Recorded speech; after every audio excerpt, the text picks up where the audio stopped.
ကိုယ်ပိုင်စီးပွားရေးလုံးမှာချမ်းသာမယ်လို့ထင်ကြတဲ့အတွေ့အလုံးဝကိုစွန့်ပစ်လိုက်ပါလုံးဝမမှန်ပါဘူးကျမကိုယ်တိုင်လည်းဝန်ထမ်းလုပ်ခဲ့တဲ့သူတယောက်ဖြစ်တဲ့အတွက်ဝန်ထမ်းတွေအတွက်ဆိုလို့ရှိရင်တကယ်အမှန်တကယ်အကျိုးရှိမဲ့အရာလေးတွေဆိုလို့ရှိရင်ကျမအမြဲတမ်း share ပေးပါတယ်ကျမတို့ ਨੇ ဒီ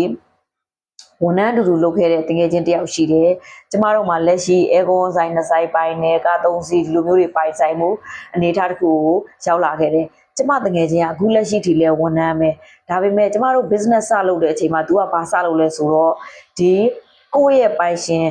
ကိုလုပ်ခဲ့ကိုယ့်ရဲ့တထေးရှိမှာပေါ့နော် तू 9သိန်း10သိန်း3လတစ်ခါ4လတစ်ခါ तू ဒီလိုမျိုးအများအားထုတ်ပြီးတော့သူ့ရွာမှာ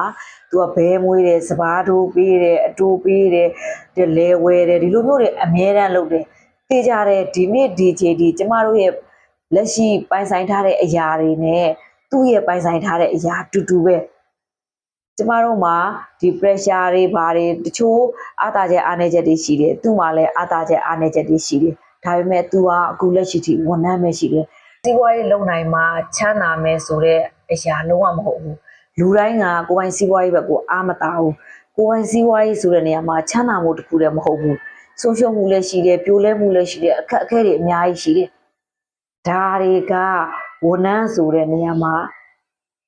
သုံးပုံပေါ်ရင်တပုံလောက်တောင်မကြုံရဘူးအားလုံးအေးစေးပိုင်ရှင်ကခံသွားတာပဲဖြစ်တယ်ဒီမှာပဲအခု social media မှာဆိုလို့ရှိရင်ဝန်ထမ်းဘဝကနေဘယ်လိုလုပ်ခဲ့တာဝန်ထမ်းဘဝကနေဘယ်လိုလုပ်ခဲ့တာဒီလိုမျိုးတွေလည်းမပြောအောင်မဟုတ်ပြောလို့ရပါတယ်ကောင်းပါတယ်ဒါပေမဲ့ဝန်ထမ်းတွေအတွက်အကျိုးရှိမဲ့အရာလေးတွေဒီလိုမျိုးလေးတွေဝန်ထမ်းဘဝကနေ